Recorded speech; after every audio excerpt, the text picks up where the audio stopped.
अनिकेत वडाई unit आहे स्टेजकडे आपल्याला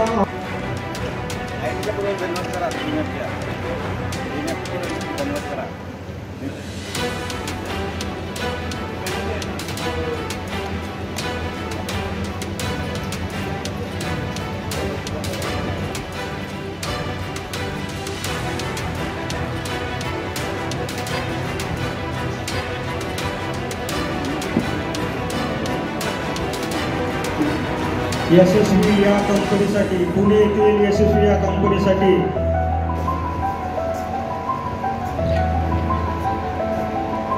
station एक्सके इंडियासाठी पूनम लिंगोरे यांची निवड झालेली आहे। ऑटोमॅटिक गेले क्युरियन डिपार्टमेंटसाठी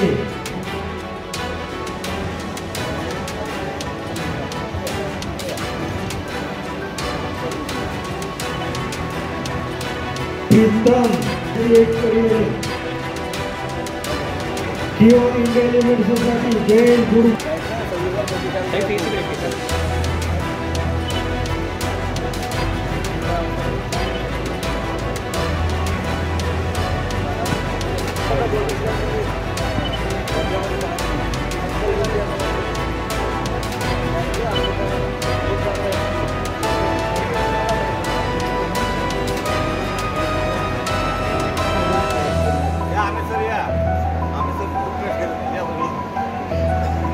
झालेली आहे।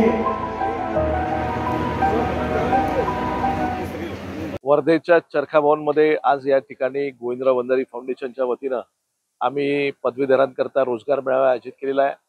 जवळजवळ या ठिकाणी 40 कंपन्या आलेल्या आहेत। वेगवेगळ्या सेक्टरमध्ये काम करणाऱ्या, वेगवेगळ्या सेक्टरमध्ये असणाऱ्या, त्याच्यामध्ये बँकिंग सेक्टर आहे, IT इंडस्ट्री आहे, मॅन्युफॅक्चरिंग आहे, ऑटोमोबाईल आहे, फार्मास्युटिकल आहे, मार्केटिंगचे आहे, KPO BPO अशा वेगवेगळ्या सेक्टरमध्ये काम करणाऱ्या नॅशनल मल्टीनॅशनल अशा कंपन्या या ठिकाणी आम्ही बोलवल्या आहे। गोविंदराव वंजारी फाउंडेशनच्या वतीनं दरवर्षी आम्ही अशा पद्धतीचा उपक्रम या 6 जिल्ह्यामध्ये राबवतो। वर्धा असेल, गडचिरोली असेल, गोंदिया असेल, भंडारा असेल, चंद्रपूर असेल, नागपूर असेल, या सर्व कंपन्यांना या सर्व जिल्ह्यांमध्ये दरवर्षी आम्ही हा उपक्रम घेतो। आपल्या पूर्व विदर्भातल्या या सर्व जिल्ह्यांमध्ये अतिशय चांगलं पोटेन्शियल असणारे अनेक विद्यार्थी आहेत, अनेक युवक आहेत, जे ग्रॅज्युएट झाल्यानंतर ज्यांना नोकरीच्या संदर्भामध्ये ज्यांचा शोध सुरू असतो आणि म्हणून तो शोध पूर्ण करण्यासाठी त्यांना नोकरीची संधी उपलब्ध करून देण्यासाठी आम्ही अशा पद्धतीचा उपक्रम करतो। त्यांच्या जिल्ह्यामध्ये त्या कंपन्या आल्यानंतर त्या ठिकाणी त्यांच्या क्वालिफिकेशननुसार त्यांना नोकरीची संधी उपलब्ध करून देण्याचा आम्ही प्रयत्न करतो। वर्धा जिल्ह्यामध्ये सुद्धा आज अतिशय चांगला रिस्पॉन्स आहे। जवळजवळ 2,500 पेक्षा जास्त विद्यार्थ्यांनी रजिस्ट्रेशन केले होते आणि सकाळपासून या कार्यक्रमाला आम्ही सुरुवात केली आणि जवळपास मला असं वाटतं की 1500 पेक्षा अधिक विद्यार्थी या ठिकाणी आलेले आहेत। आता इंटरव्ह्यूची प्रक्रिया, त्यांच्या सिलेक्शनची प्रक्रिया ती या ठिकाणी सुरू आहे आणि ज्यांचं सिलेक्शन आहे त्यांच्या क्वालिफिकेशननुसार की त्या कंपन्या त्यांना ऑफर लेटर सुद्धा याच ठिकाणी देत आहे।